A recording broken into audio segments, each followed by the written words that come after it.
Hey, thanks for tuning in. Action Media Reviews. I've already filmed this video once, but I wasn't happy with how it turned out. I'm a little bit under the weather. I actually just tested positive for COVID-19 today and just not feeling the greatest. But I wanted to go ahead and redo this video and put out something of a little better quality. So the G.I. Joe Retro Cardback O-Ring figures, Snake Eyes and Storm Shadow. I've already opened them up, but they come in this shipping box. You get this nice display box here. No file cards or anything like that on the back, but both carded figures come in this cardboard box. I really dig the artwork on the front. Here are the carded figures themselves. Now, a few things that I'm going to point out here. I don't want it to seem like I'm just complaining, but I'm kind of complaining because Hasbro owns this IP, this intellectual property. They don't have to pay royalties for using G.I. Joe. As far as I know, they're not licensing G.I. Joe. They may pay royalties, but it's not a licensing fee they have to pay. They own it. The cardbacks are very low quality. These are comparable to the old Funskool cardbacks, whereas licensees like Super 7, they're putting out a product on a very nice cardback. Of course, we don't have the articulation in those figures. A lot of people complain about that, but you know, it's whatever. The packaging on those figures is very nice. If you look at the file card, we have a very generic file card in 5 different languages. Whereas the Super 7, it's in one language. And with Vintage Joes, when they released in another country, they would print them in the language of that country or sometimes have a bilingual file card. One in particular that I recall is English and French.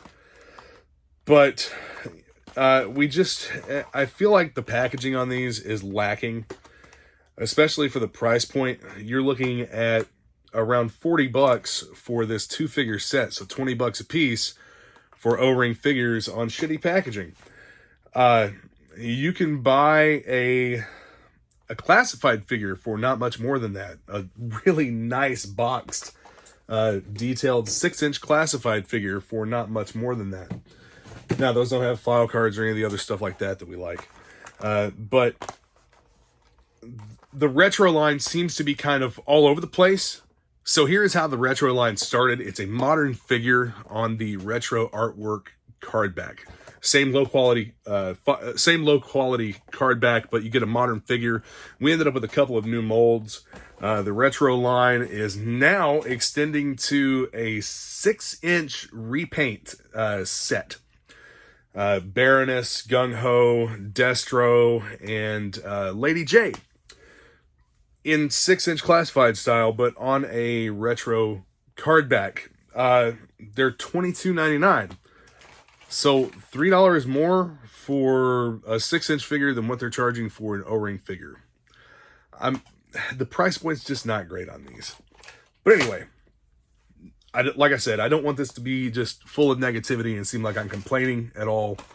Let's look at the quality of the figure. So I've already opened Snake Eyes. I took an X-Acto knife and I cut around the bubble here so that it could be pulled out. And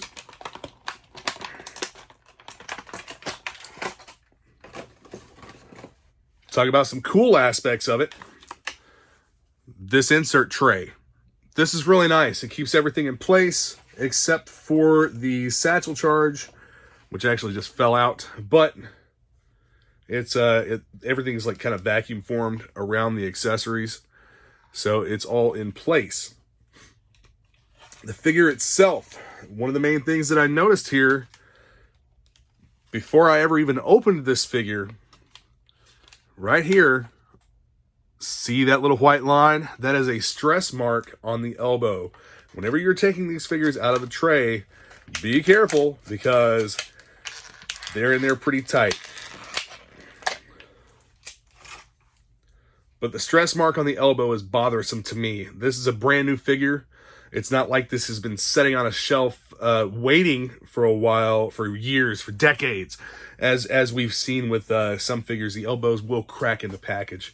But this is a stress mark from the riveting process, and some heat may take care of this.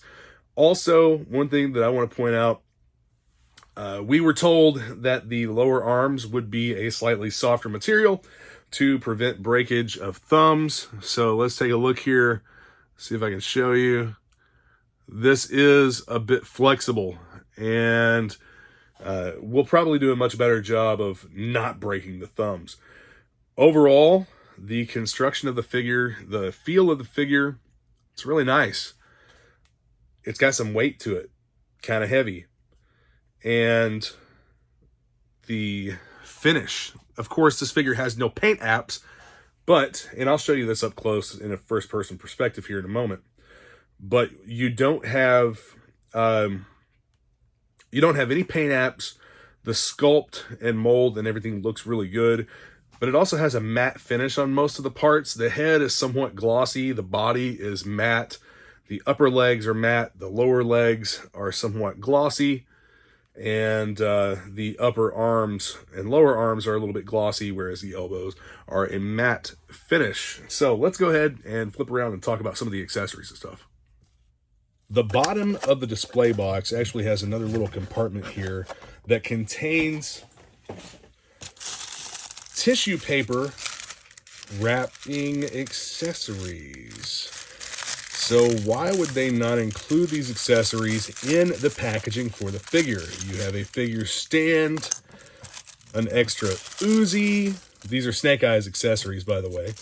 A V4 backpack in a very matte finish. You also have another Uzi from the V4 Snake Eyes in a very matte finish, and the sword from the V4 Snake Eyes in a very matte finish. Now be careful with this sword. It is extremely flimsy, and the pieces connecting here do not seem to be very strong. I think this would probably break very easily if you mess with it very much.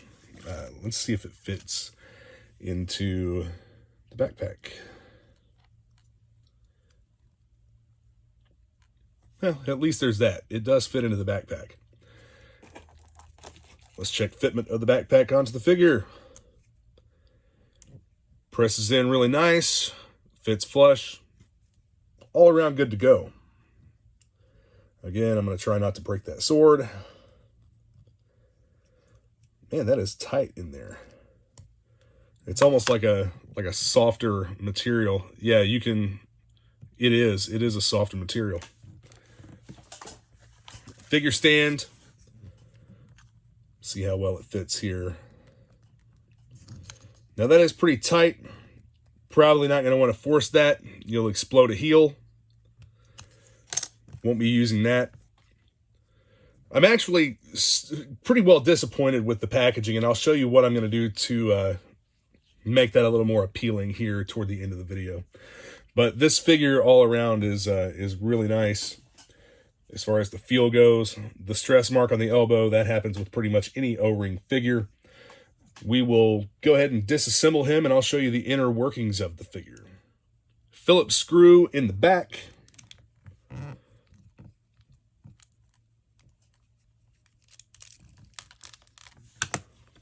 And then that torso popped apart there. Everything just flies apart. I'm not going to break him down any farther than this, but check out the thickness of that O-ring. That is a really heavy-duty O-ring, and the rubber it's made out of is pretty soft and pliable. I know they mentioned that they had gone with a different type of O-ring. It's more of a dental silicone, I think is what they said they were using, a dental silicone in the O-ring. I'm going to put him back together here real quick, but you see the inside of the torso, very similar to original O-ring figures. Now, one thing that I will point out here with all the accessories and with the figures themselves, these are not going to be confused with original O-ring figures. I believe the backpack hole is actually a little bit different size. We'll test that out here in a few minutes as well. And the fit and finish of the figure itself is different from the original. Everything goes back together well and fits nicely. The fit and finish of this figure is great. Sometimes, like with third-party figures, you'll have loose arms, loose joints, thigh gaps. And I've seen a couple people post something about thigh gaps on these figures as well, but they seem to be able to just tighten right up. Let's take a look here. The back of the leg actually has a serial number, and the back of the waist has the date and everything molded into it so that you can actually have all of that information on this figure. And I think that it's actually pretty cool that they are adding a serial number to the figures. We'll check out Storm Shadow here out of the package as well. Back to this, I think that these accessories were probably more of an afterthought. They decided to include these accessories after the packaging had already been made, possibly after the figures had already been produced completely and were ready to send out. And they just included these accessories as an extra with the box set. With the Storm Shadow figure, we also have this insert tray here that keeps everything in place. The figure comes with an original style backpack, quiver, a long sword, a short sword, and the bow, the piece that breaks on every original figure. Almost every original figure. As a matter of fact, I have here a 1984 Storm Shadow that we're going to use to compare the accessories and the figure. These accessories feel very soft, so I don't think you got to worry about breaking anything. Bending, yes. Breaking, no. Even the backpack is almost a rubbery material, so there's not going to be any confusing this with an original backpack. Let's go ahead and pop this open here. Just like the original, pops open. What are we missing? Oh yeah, nunchucks. So Storm Shadow also included a little tissue wrapped bundle of accessories, including a stand and 2 sets of nunchucks. Kind of odd. Why would these not be included packaged with the figure? Was it an afterthought? I'm leaning toward this stuff being an afterthought. They didn't really intend to include this stuff until after the figures were already manufactured. One of the differences here that I'd like to point out, the backpack peg for the original is larger than that of the new O-ring figure. The hole, I see I need to change out a screw there, but the hole is larger on the original figure, the 84, than it is on the 2022. So we put this backpack on here. Fits really well. It's nice and snug, and definitely not going to it's not going to just fall off or anything, but just in comparing these two figures, the original and the new one are really close. Very, very close. But again, with fit and finish, you have a matte finish to all of the molded parts on the new Storm Shadow. I do like that it's consistent all over the figure, and you have matte paint apps. The paint apps are done very well. They look great. The Cobra Sigil looks good. I don't see any flaws in it. I know sometimes you would see a flaw in the Cobra Sigil on some of these. It's actually different from figure to figure here. This one's starting to yellow. I may actually just sell that Storm Shadow and keep this one. It's so much of a nicer looking figure. I am more impressed with the Storm Shadow than what I am with the Snake Eyes figure. The Snake Eyes figure looks good, but you don't see any stress marks or anything like that on the elbows. You really can feel what they're talking about with the softer material in the lower arms when you move them around. I don't think breakage is going to be an issue. And see, the hands are even a little bit flexible there. that's a really nice addition for this style of figure. I wouldn't have a problem, you know, with playing with this if I was a kid. I don't think that it would break or anything. It's got some nice weight to it. As a matter of fact, I'm going to weigh both of these figures here and see just exactly what they come up to. The original comes in at 0.6 ounces, and the 2022 comes in at the exact same weight, 0.6 ounces. That's interesting because the new figure, maybe it's just me, feels a little bit heavier than the 1984 figure. But yeah, they're both 0.6 ounces. The original 1984 accessories have a gloss finish on them, whereas the new accessories have a very matte finish. So these likely will never be confused. Plus, you have the different peg size. They'll never be confused or sold off as originals unless it's to somebody who just absolutely has no clue what they're looking at. And if that's the case, well, they probably don't need to be buying vintage toys anyway. And as you can see, the string to my bow is broken. We'll test out the stand fitment in the foot real quick. This is probably going to be another one of those things where you're just not really going to want to mess with this because you could break a heel. Yeah, I'm not going to force that in.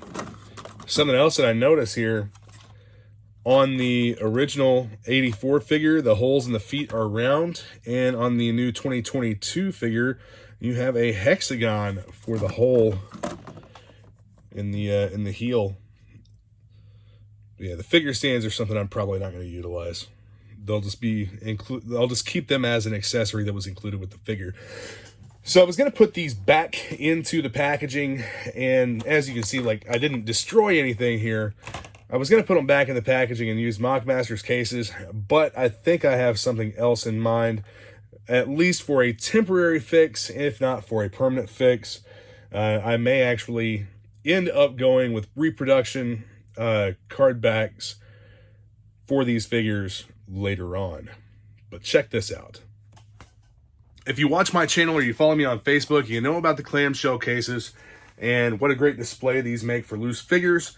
I have put Snake Eyes accessories into a little Ziploc bag here and affixed his backpack to his back with the sword. And this will actually fit right into the clamshell case just fine.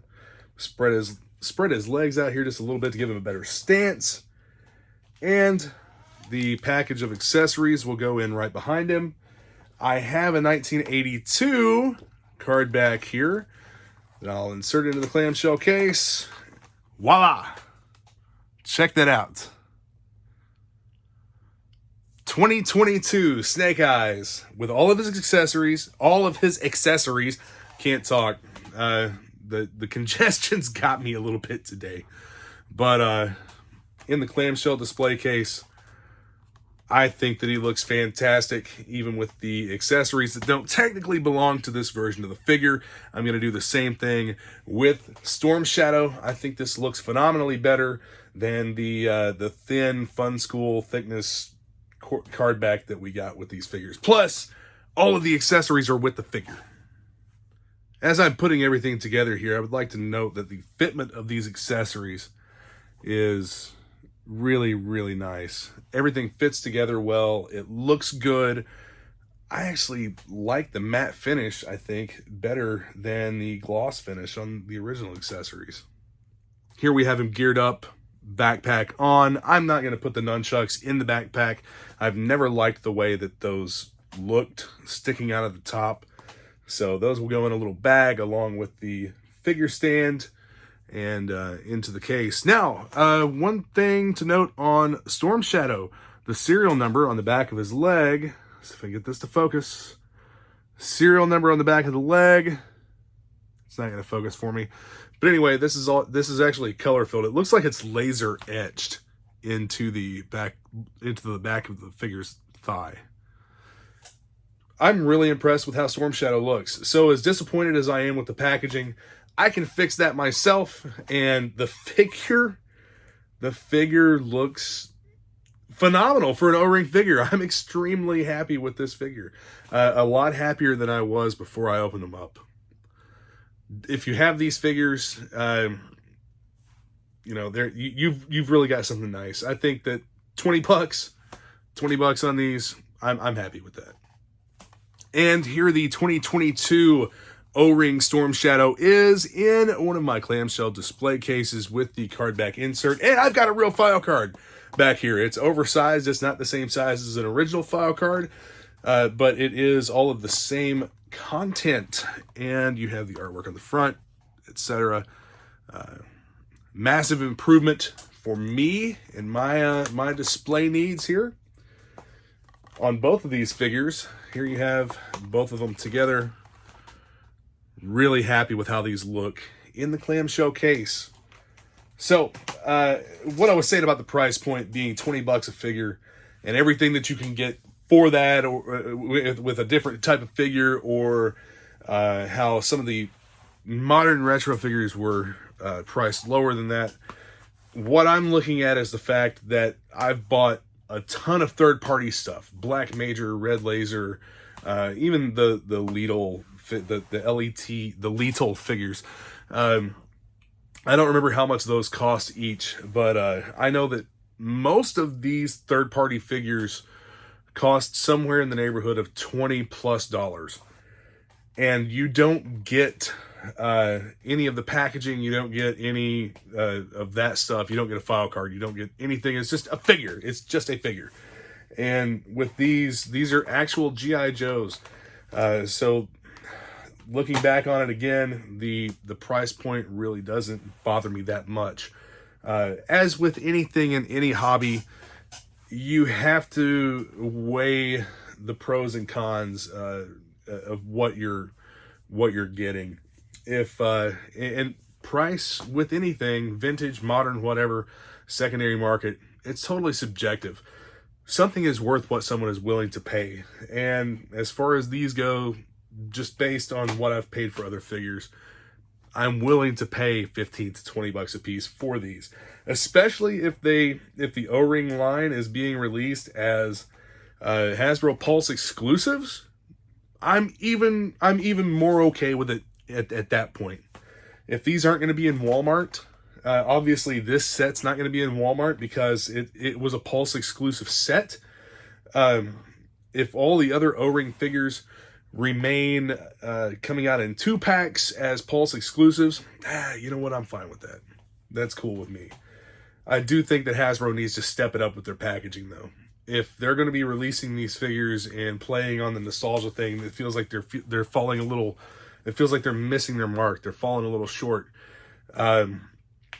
Super 7 did a phenomenal job with what they put out as far as the reaction figures go, and there's no reason that Hasbro couldn't do the same.